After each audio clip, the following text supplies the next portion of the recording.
Exacto here to give you another report from the battlefield.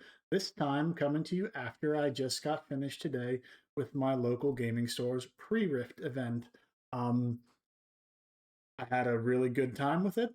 Playing with the new cards in Vendetta was a really fun experience. Let me show you what I played and talk to you a little bit about how the games went. So, go over here, get a little bit more light.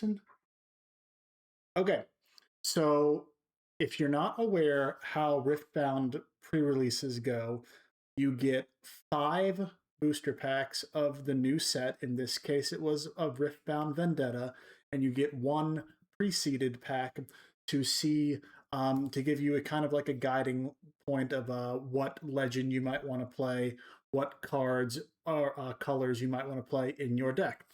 So let's start there for that. My pre-seeded pack was of Kennen. Kennen is one of the new enemy color legends, so I was super interested to see him. He is purple and yellow from the Chaos Order domains, and he says when you play a card from anywhere other than your hand, empower me.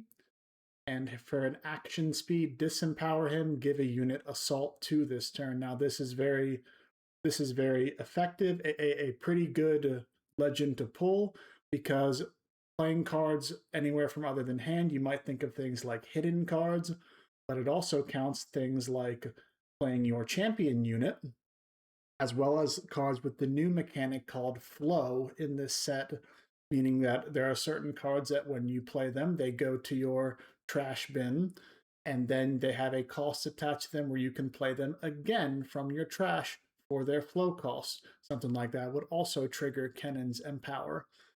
So I sat down. I saw this was my legend that they gave me from my packs, and they also give you a champion unit in the preceded packs that matches that legend. In this case, the legend, the rare they gave me for the champion unit was the yellow Kennen, Keeper of Balance, a hidden card. So he triggers the legend ability himself. When you play me or I attack, you may pay 2 to stun a unit, and while there's a stunned unit at his battlefield location, he has +2. So a pretty nice surprise trick. But I sat down, and I'm just going to talk you through my thought process with building out my deck here. Something like this kind of loses effectiveness, doesn't it, when you have to play it from the champion zone? You obviously want to play this yellow Kennen as a hidden card, have him turn over and surprise the enemy when they attack in with something big. That hidden Kennen will stun that big enemy unit and maybe pick something off when he's got that bonus might as well. But it doesn't work as well when the opponent knows that's what you've played it from your champion zone. So I was kind of thinking, like, what other things can I open to maybe have different options with building this deck? And if you weren't aware, I'm a longtime Magic the Gathering player, and Draft was my format of choice, but I also really liked Sealed, and Sealed was often the format of choice when it comes to Magic's pre-release events. So building a Sealed deck, I took the same principles from it to build my Riftbound Sealed deck. And where you always start with Magic for how you want to build your deck in Sealed is you look at your bombs. So you look at the rare cards you open. So let me show you some of the cards that I opened that were rare. You might see one sitting right there in front of you. It is Ambessa. So I'll look through here and I will pull out my rares to show you what I was looking at when it came time to build this deck. Each Riftbound pack, we know, comes with 2 rares in it. So you're looking at between your pre-seeded pack and your 5 booster packs, you're looking at a total of 12 rare or epic cards usually to build with through your deck here. So let's lay them out, what I got. We already saw Kennen Legend and the Kennen Champion unit. However, I also opened a red Renekton, a Nasus Legend, a signature spell from Akali, the Shuriken Flip. That's probably the best card I've opened value-wise for the day. A green Shen, a blue Swain,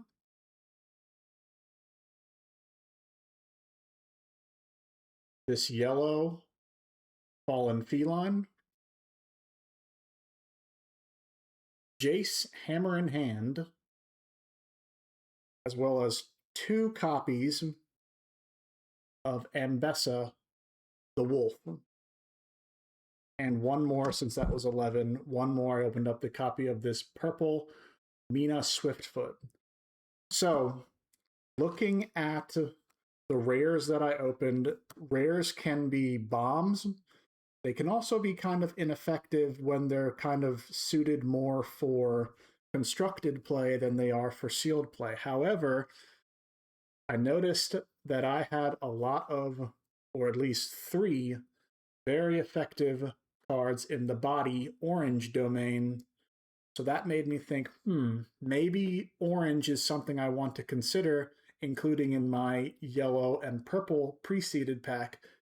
Another rule that Riftbound has for sealed play is that you can include 3 color domains instead of just the 2 that you normally are restricted to for constructed play. This is in an effort to kind of get people to have more functioning decks, have a little bit more freedom of card choice.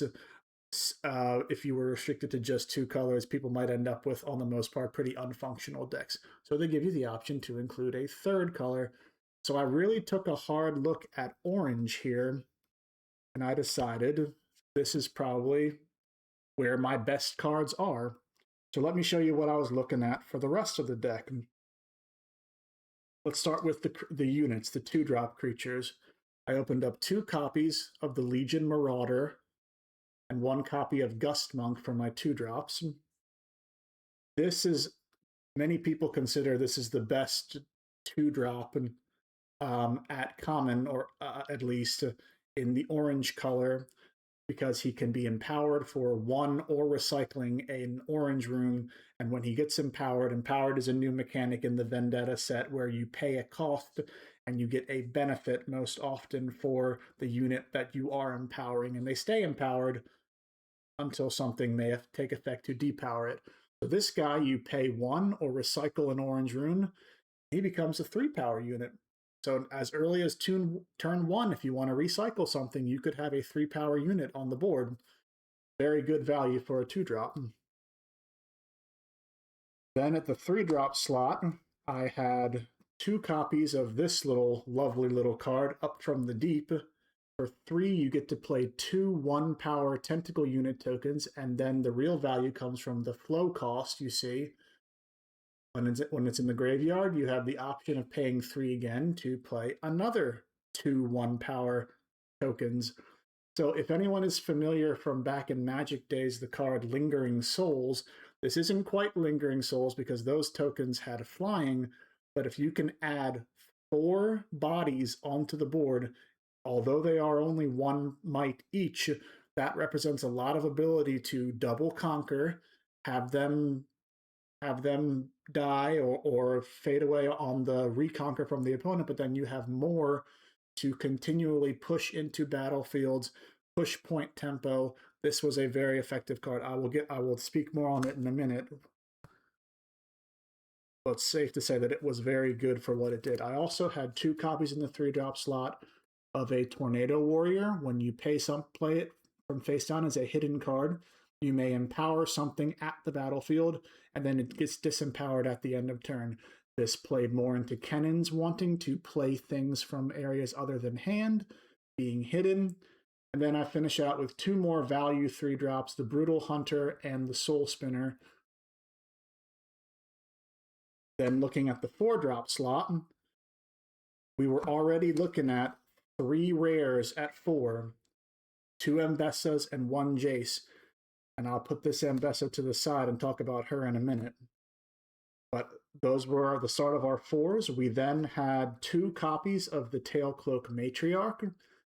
Another empower card, but this says when you get empowered, she gets to play. You get to play something from your trash with energy cost no more than 3 and power cost no more than 1 power, and then you get to play it for free, ignoring its cost.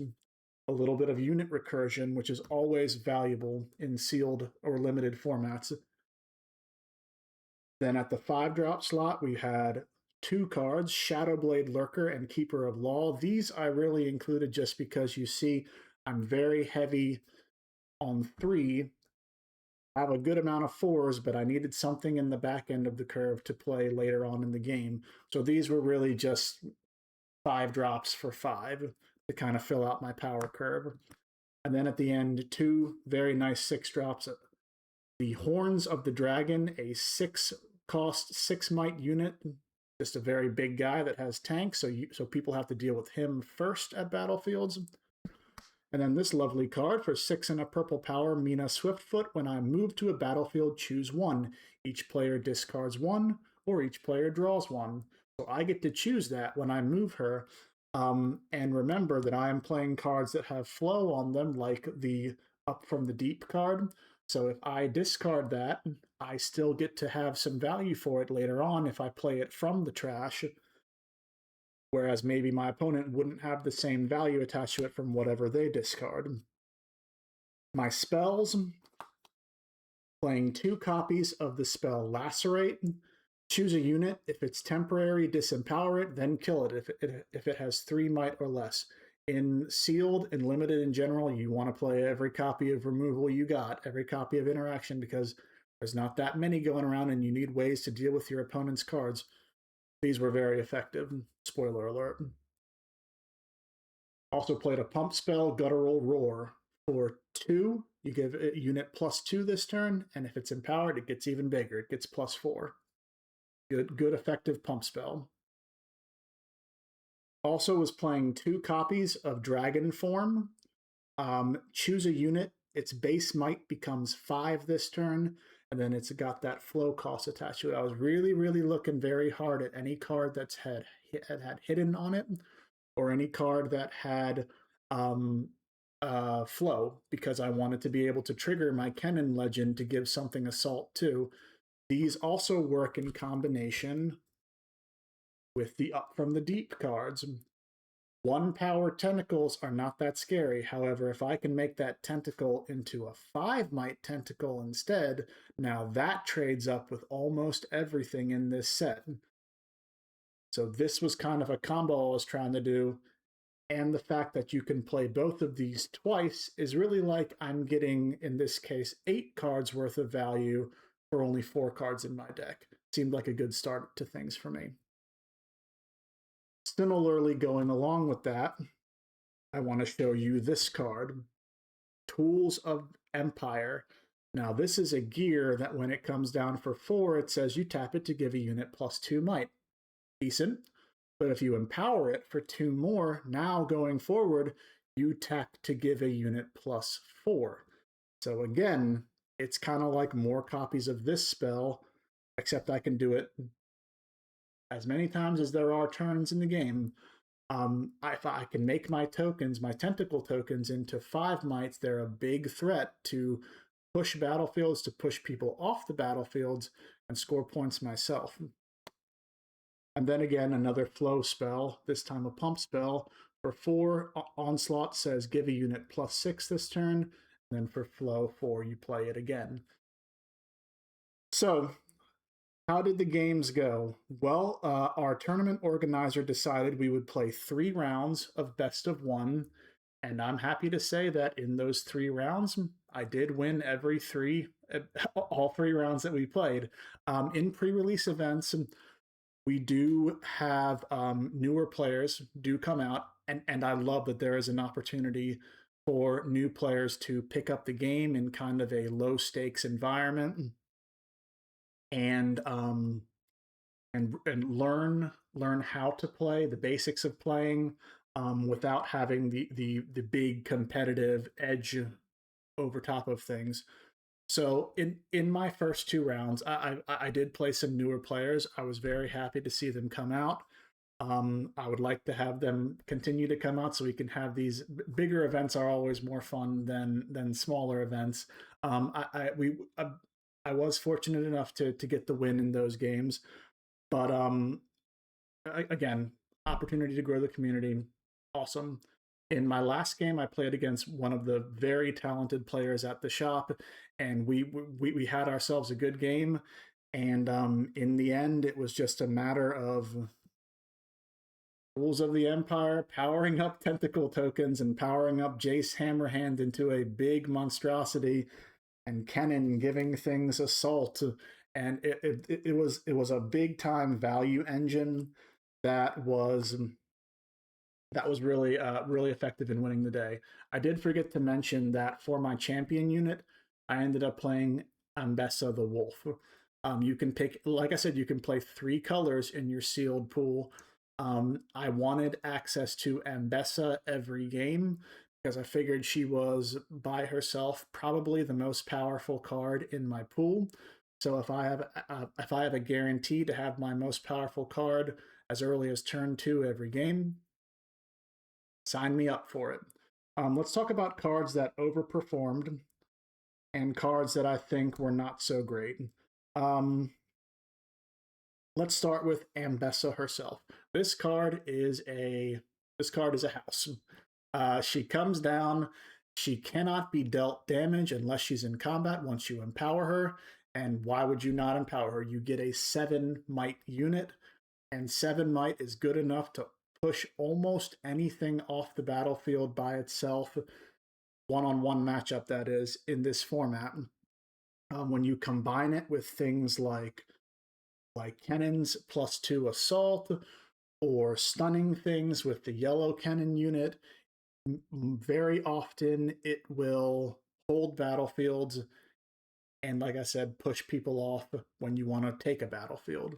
And I was fortunate enough to have 2 of them in the pool.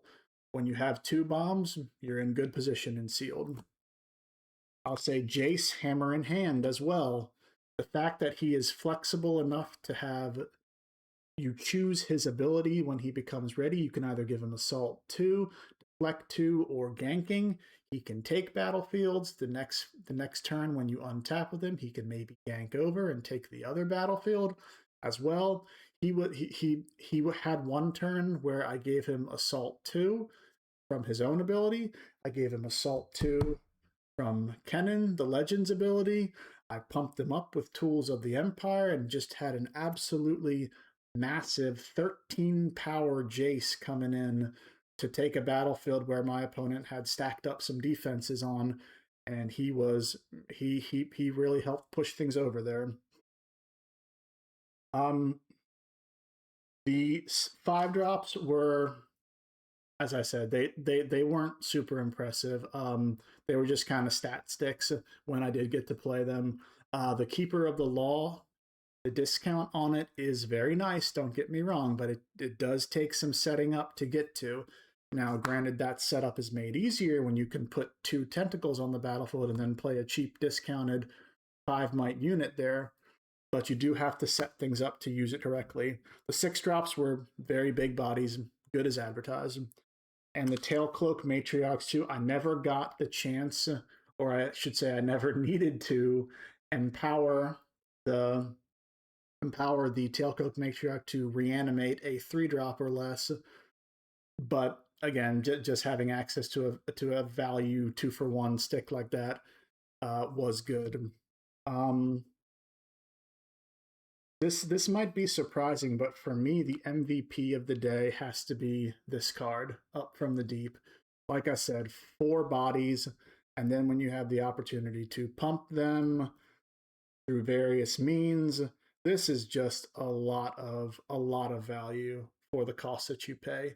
They may start small, but they don't have a small impact on the game at all. These cards were probably my MVP cards for the day.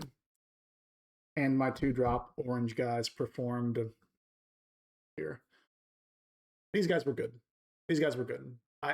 If I could play all 2-drops, and if I could play 2 more of them, have access to 4, I would be super happy with my curve. As it stands right now, it's light on 2s and light on endgame, very heavy on 3. But good. I will mention, as far as spells go, since we've already talked about Tools of the Empire enough, let's talk about this removal spell. I was a bit worried because for 2 and a yellow recycle, I was worried that it wouldn't answer enough. However, the fact that you get to disempower something and then kill it if it's 3 or less, a lot of times these units are brought back down to low power when this is played. I did kill a Kale with it once. If you're not aware, Kale is the 3-cost 3 might unit that you can empower 3 times to pump it up to it gets +2 every time it gets empowered. So it goes 3 to 5, 5 to 7, 7 to 9.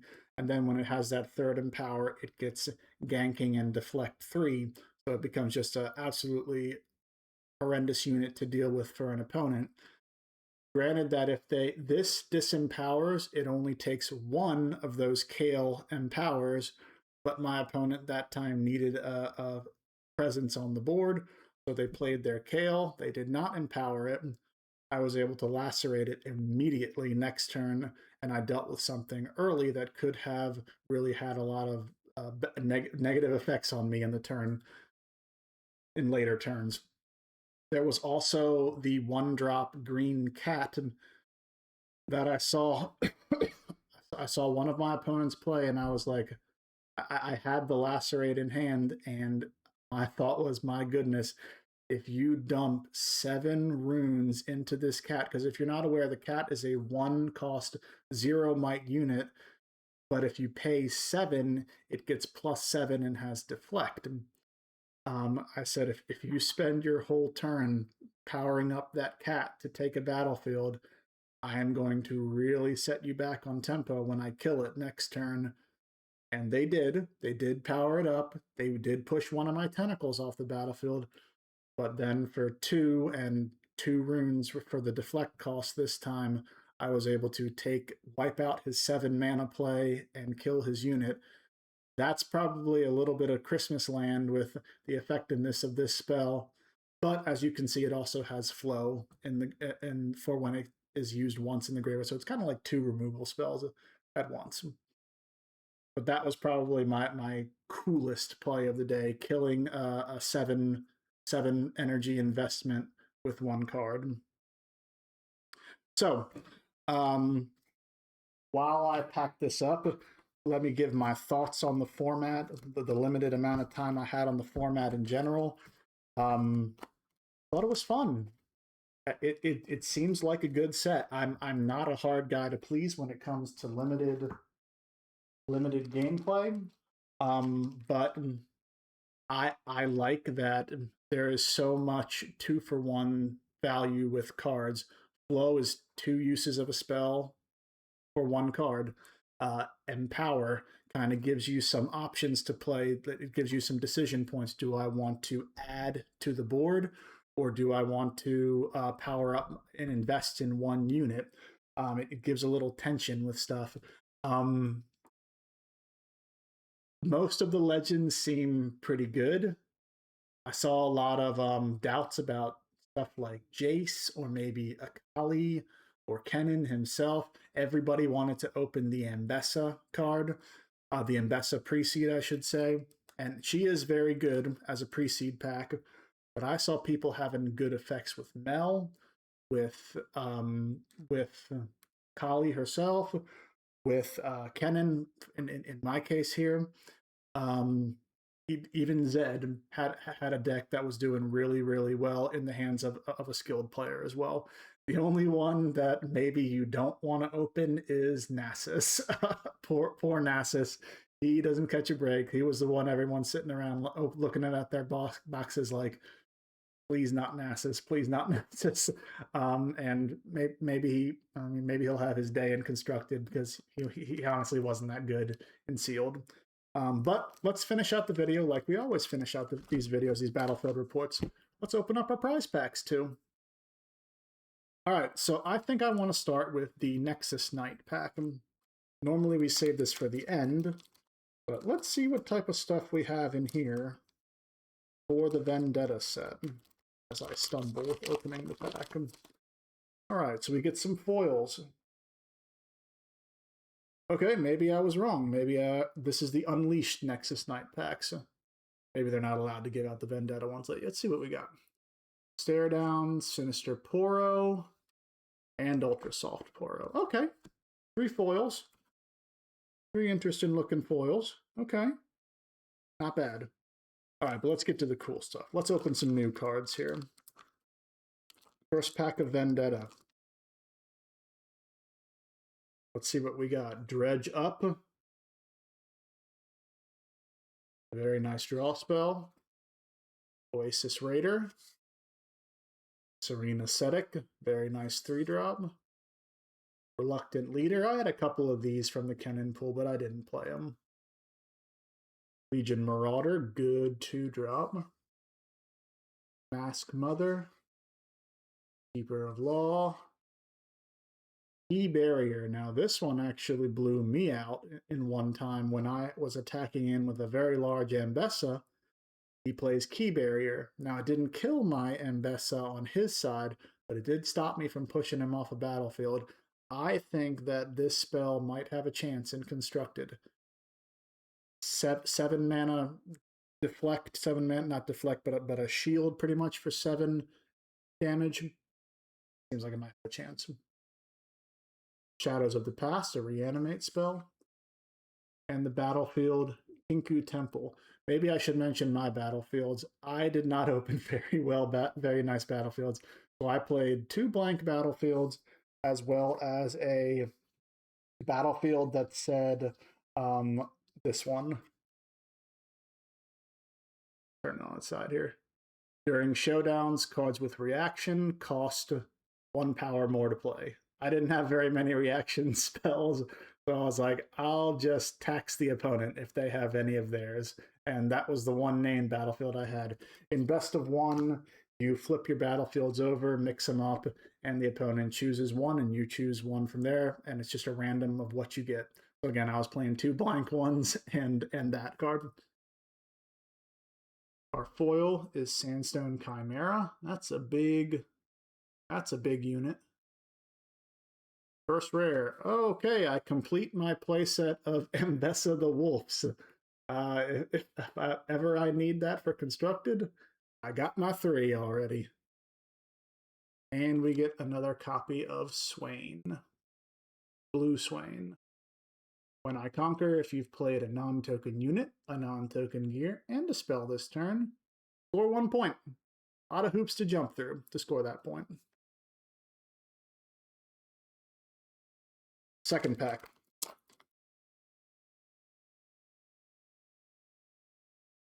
All right. Iterative Design. Ruthless Strike. This is one of those good removal spells. Well, I won't say good. I will say acceptable removal spells in Limited, that if you can take out something that's 3 or less, or if you discard a card as an additional cost, you can deal 5 instead of 3. Those Magic players remember Lightning Axe. Mournful Witness, another good 2-drop. Dredge Up. Spiderling. Don't play this in Sealed. If you want to try to make it work in Constructed, be my guest, but it's you don't get enough of these to be effective. Disciple of Shen. Plateworm Egg. Another Kinko Temple battlefield. Resonating Strike. Covert Informant. I was calling this safe Stellacorn Herder. You have to invest in it. It's a 3 and a blue for 4 might, so it's a little bit stronger than Stellacorn Herder there, but you have to invest another 3 in it to get the Stellacorn ability. When I move, draw 1. Shows you how broken Stellacorn is as a card, really. Soul Spinner is my foil. Our rare is Mina Swiftfoot. I'm getting repeats, as well as Ambessa the Legend herself. Well, repeats of all the rares except for that Mbessa. I don't have an Mbessa yet. Last booster.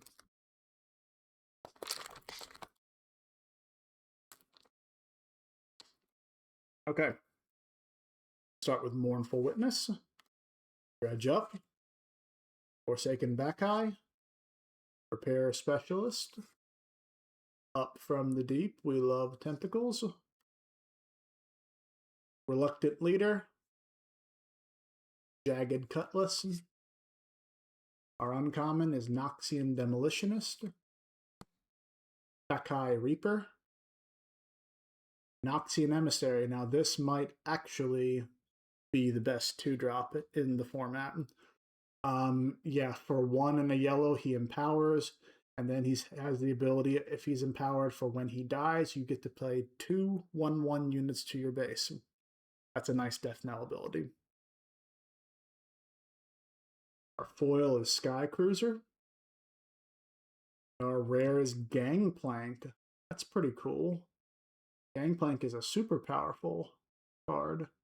And as I'm looking, yeah, it's just regular Gangplank, right? Yeah. As well as Zed, the Legend. Well, that's super cool. Like I said, I am interested in playing more with these cards. I'm obviously interested in opening more of these cards. But thank you, as always, for stopping by in the video. If you like the content, be sure to like, comment, and subscribe. Let me know how your pre-Rift events went. Give me your stories. Give me your bad beats. Give me your epic plays. Leave them down in the comments, and I'll be sure to read them. And thank you for taking the time to watch the video. And I will see everyone in the next video.